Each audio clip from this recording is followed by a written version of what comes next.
Our next session will focus primarily on choosing seed mixes and what to think about when you are choosing seeds and where to source them, that sort of thing. Our first presentation here will be presented by Owen McElroy with South Dakota Game Fish and Parks. He's going to be talking specifically about their experience choosing seed mixes for these multi-use public lands. Okay, I'm going to start off by saying that I really do not like talking in front of crowds. So if I seem super nervous up here, it's because I am.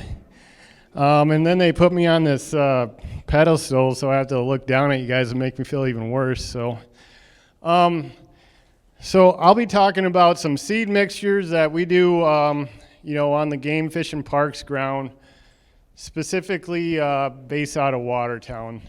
All of our regions within the Game Fish and Parks are different, and they operate differently, so this is specifically out of the Watertown office, kind of what we do. So before I kind of tell you guys how we operate now, I kind of want to take you back and how we used to operate.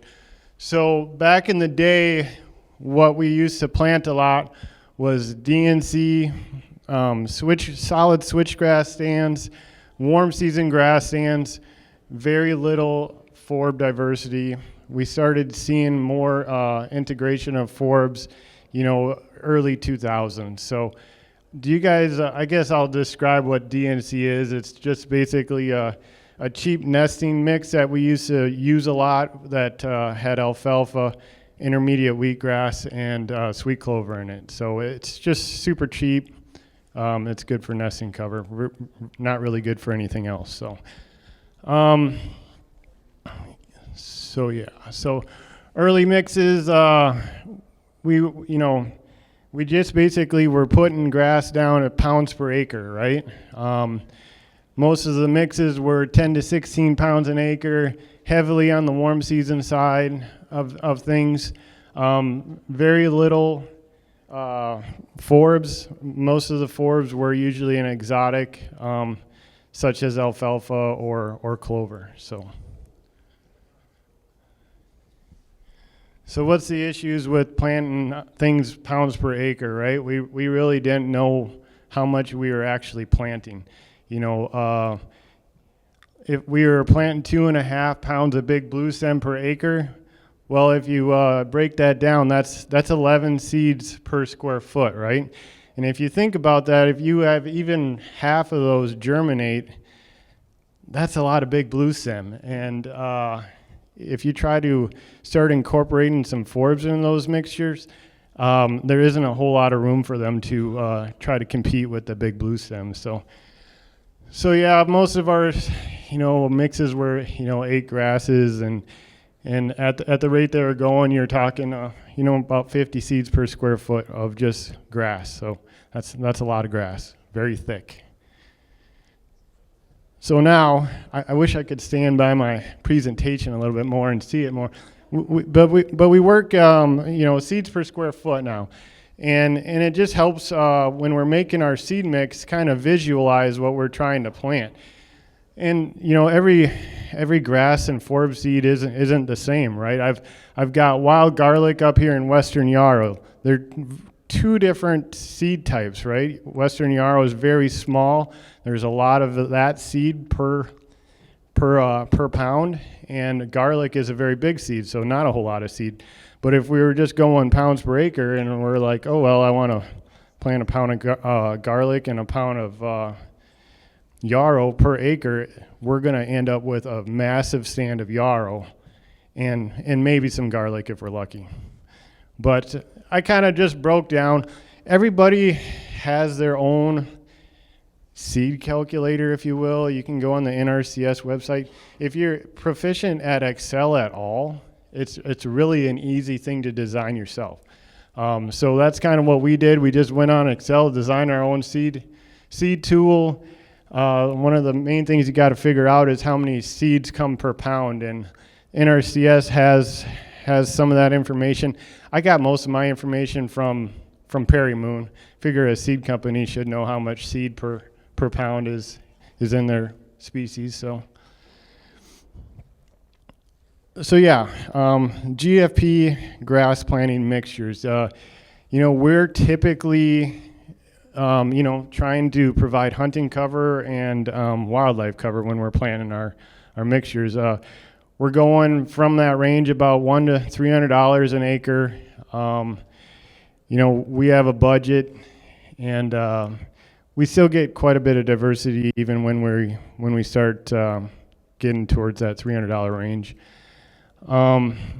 This is why I'm only 40-some years old, but my eyes suck, my ears suck. Okay, so yeah. General mixes now, when we used to be heavily dominated on the grass side of things, we were shooting more for that 50-50 mix, right? So 50% grass, 50% forbs. If you guys want to have forbs in your mixture, you need to crank back on the grass a little bit. That's one of the things we first noticed when we started planting grass. Like, we're still planting grass super heavy, and then we started throwing forbs in there, and it's like, well, you start managing your grass, and then all of a sudden your forbs kind of disappear because your grass gets so aggressive. We try to stretch out our blooming seasons for the bugs. Try to put different colors out there. The more insects we can attract to these grass plantings, the better for the pheasants, right? Providing food for those chicks while they're in their brooding stage. Then a lot of these flowers and stuff will provide seed in the fall. So, some questions here. Well, when you're designing a mix, are we going to have a weed problem? Well, we can adjust a seed mix to kind of combat that. Are you planting into sod? Well, if we're going to plant into sod, let's plant some, aggressive grasses and maybe some aggressive forbs, because we know we're probably going to get that brome coming back early. And, that's one of the things that I'll talk about in the sod seeding planting tomorrow. Are you going to broadcast or drill? You change your mix. A lot of agencies will recommend going a rate and a half when you're broadcasting. We don't. I don't know if we're doing it wrong. We still have things established just fine, and we're not throwing it, some extra money out there. Are you planting for a specific species? Let's say if you guys want to try to make a planting for the Dakota skipper, right? Well, we're not going to plant, we're going to want to focus the species that we know that Dakota skipper is going to use, so what does that species use as far as a host species when it's in the larvae stage, and then what does it use for a nectar source? Those are things we're going to want to include, so we're going to adjust our mix for the Dakota skipper. Has there been snow geese out in the field? If there's been snow geese out in the field, you might as well not even come up with a mix, because it's just not going to work out. That's just a joke, guys. I just had to take a shot at Pete. You guys can ask him about that in the social. It's kind of a funny thing. So yeah, just whatever you're trying to do, adjust your mix accordingly. All right, so this is, like I said, GFP specific, and just something that we've noticed. But if depending on your objectives, like, don't spend a bunch of money on expensive forbs and plan them throughout the whole planting. There's a lot of expensive forbs, and if you end up planting things with a little heavy grass rate, you're probably never going to see them. So you're just burning money, right? Prairie smoke, if you guys all know what prairie smoke is, right? It's like a 3-inch plant. Well, it's probably not going to do great in a thick stand of warm season grasses, right? So at $1,600 a pound, probably not the smartest thing to be putting in your mix. Now, if you have a site on your farm or public ground that you're restoring that is a rocky, gravelly hilltop, that would probably be the one spot you want to focus on with stuff like that. And I put other species on there. Prairie turnip, it's another, that dry, gravelly type site plant. And even at a light rate, it's going to add $100 an acre to your planting if you went across the whole thing. So you just kind of got to know what these plants will tolerate as far as competition and the price of them, right? Because if we're shooting for a $100 to $300 mix and one species is going to, put our planting up an extra $100, that's going to really affect what else we can plant. So also know where your plants grow, right? We're not going to want to plant species that grow in a wet area or wetland plants in a dry upland, right? We're just wasting money again. So what it boils down to when it comes to planting or creating these mixes like this is we really kind of got to understand what and where these plants grow. Now, it kind of took me all of 20 years to get to where I am. When I first started, I would say the whole flower, adding forbs and diversity to the grass plantings was kind of a new thing. So all we had were some books to go from, and you just kind of tried things. Now, for you young folks that are getting started, you're pretty lucky because there's a lot of people, especially even in this room, that have tried a lot of stuff, and they could give you a lot of their wisdom when you're creating your own. But what I would also say is when you guys are out and about, most of my seed mixes I'm creating in eastern South Dakota, northeastern South Dakota. It's going to be different western South Dakota, southern South Dakota. But you guys are going to have good native prairie sites that you can go walk around on, see what's actually growing, and you could add those into your mixes. You even have restorations that people already did. If you guys take the time to kind of go walk around in them and maybe figure out what was planted there, and then you can adjust that into your own personal mixes in the future. So the next couple slides here, I'll just kind of go over a couple mixes that we did and why we did it and kind of how much they cost. So this was an upland seed mix. So when we do this like upland seed mix, we're kind of going for diversity, right? So I think, we had over 60 species that we planted in this one. Going for diversity, we cut back. We didn't plant any of the big three grasses, right? We totally removed big blue, Indian, and switchgrass. We didn't want that extra competition. We still had plenty of warm season grasses out there, just not those big, super competitive ones. We supplement some of our own hand harvested forbs, so the ones labeled there. By cutting those out of the purchase mix, we saved $300 an acre. We go out and collect them ourselves on some of our native prairie sites. We added Echinacea pallidea instead of angustifolia, which is our native one, because it's a cheaper alternative. So, there's ways around doing some stuff. We harvest our own angustifolia, purple cone flower, and that's how we add it to our mix, but we also will add pallidea and purpurea also. But, our grass to forb ratio, I said, 50-50. This one was actually kind of skewed higher to the forb ratio. 50 to 42% cool to warm season grasses. When you're making a mix, you also have to realize that you got stuff like June grass, right? I put it in this mix. I can't really read it from here, but let's say it's 6 seeds per square foot, right? Well, that's going to really up the percentage of my cool season grasses, making me think, I'm almost 50-50 on cool season grasses. But June grass really doesn't establish that well. And it's so like, you're putting it in there, it says 6 seeds per square foot, but you might see one there, here and there.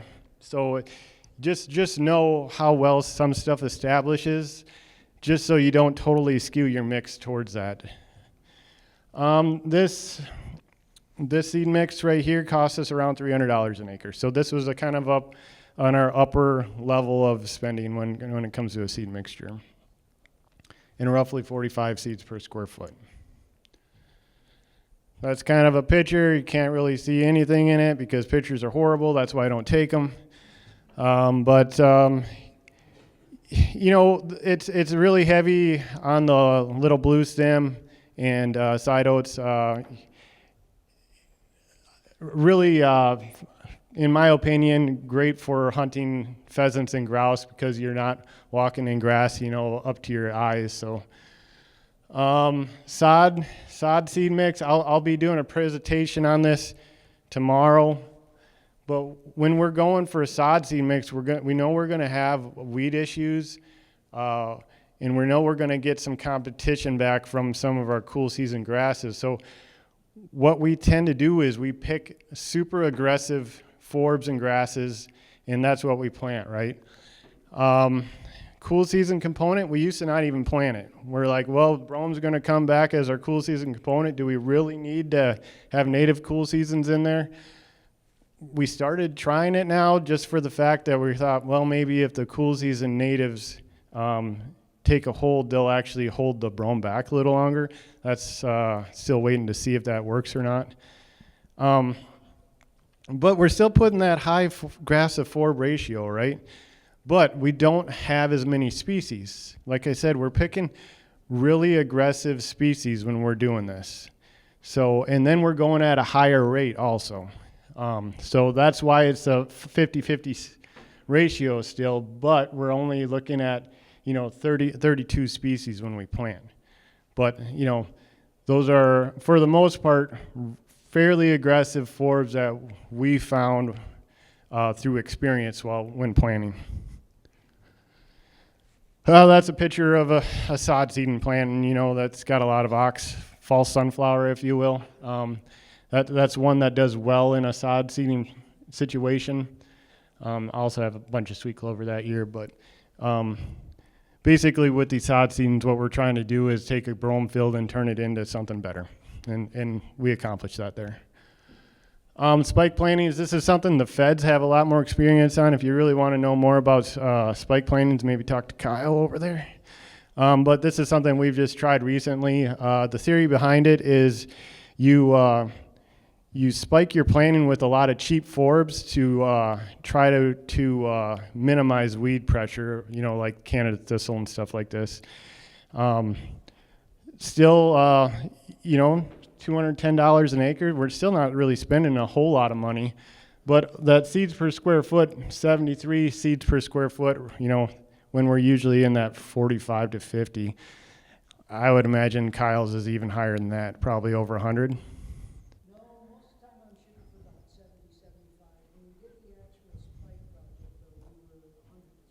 Okay, so yeah, 100 to 300 seeds per square foot, crazy. But yeah, they've shown that it works in places. I'm sure you could talk to them more about it. We've just started trying it a little bit, so it's still kind of wait to be seen kind of thing. Here's a picture of actually one of their plantings in Dual County where I went on several, well, at least one tour, and it was solid Canada thistle one year. And they just preached patience, and nobody wanted to believe them. And then a couple years later, it looked like this, and you could barely find Canada thistle in there. This is just our general mix, right? If we're just going for just wildlife cover and some diversity, we're looking at that 50-50 mix still, about $175 an acre. So at $175 an acre, we're still getting that 50, species mix.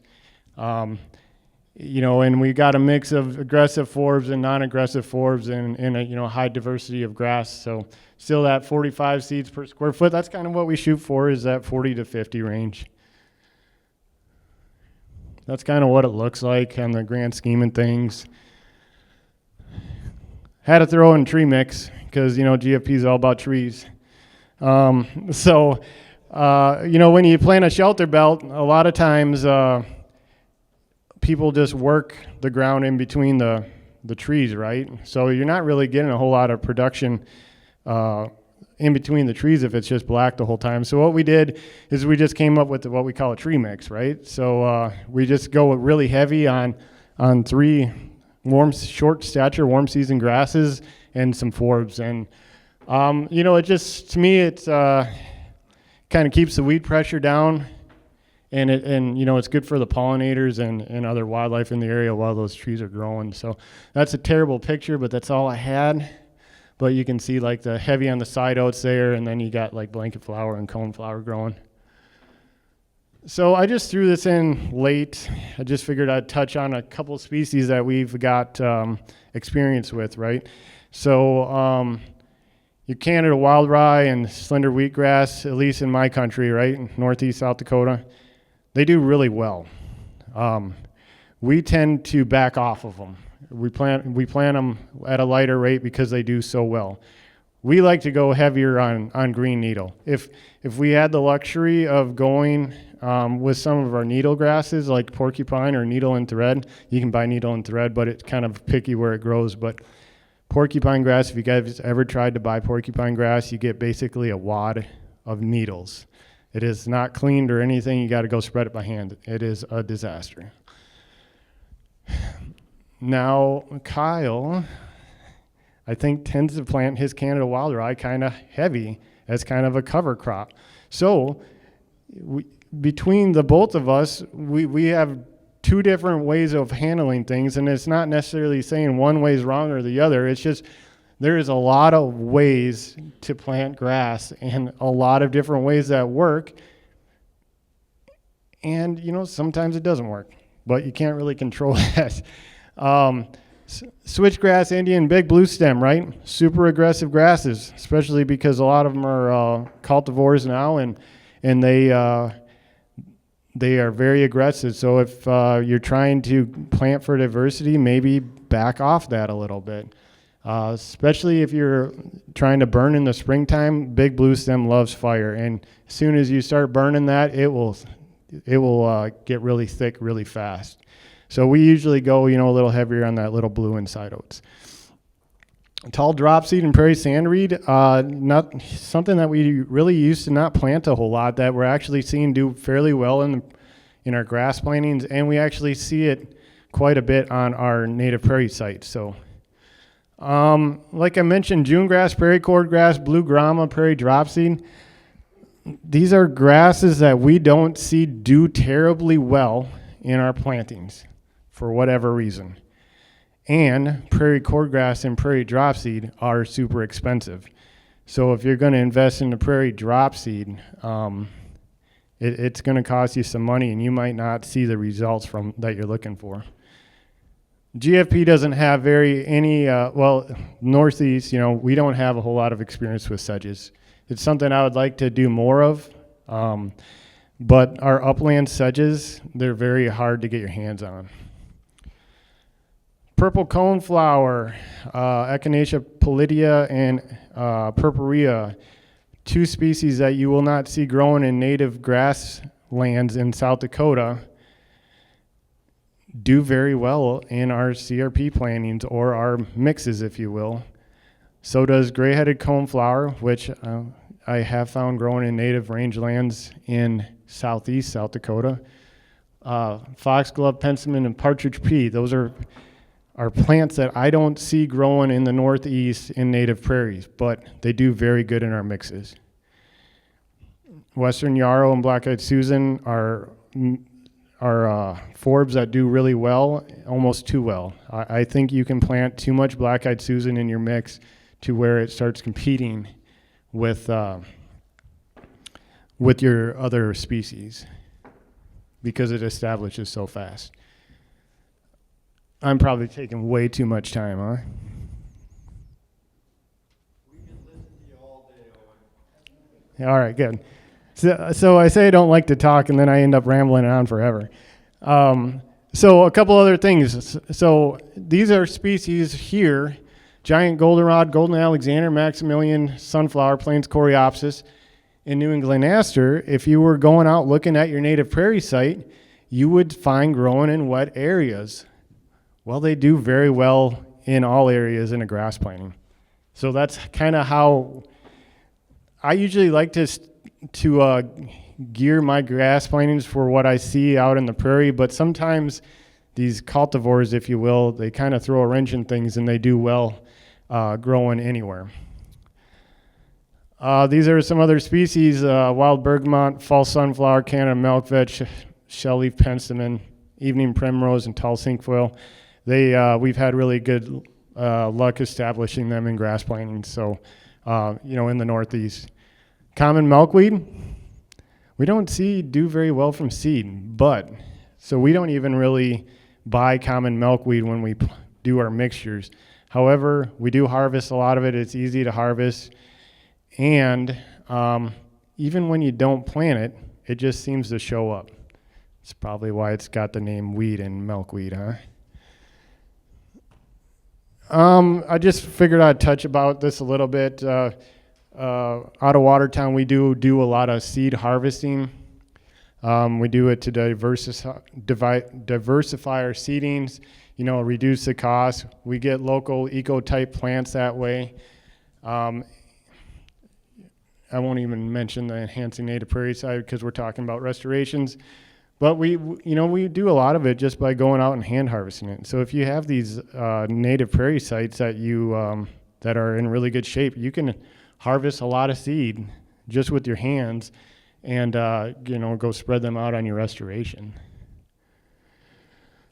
In 23, we harvested over 80 species, and we estimated that we saved around almost $60,000 in stuff we harvested.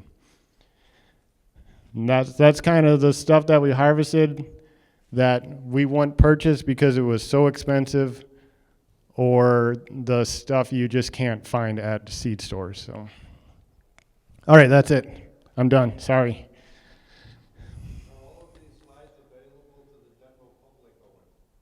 All the slides? Yep. All the information that you imparted to us. Yes, all of it will be public. All of it will be public. I would say I wouldn't take the prices that I have on there. They're old numbers. Seed prices have probably went up quite a bit since I've made some of these seed mixes. So.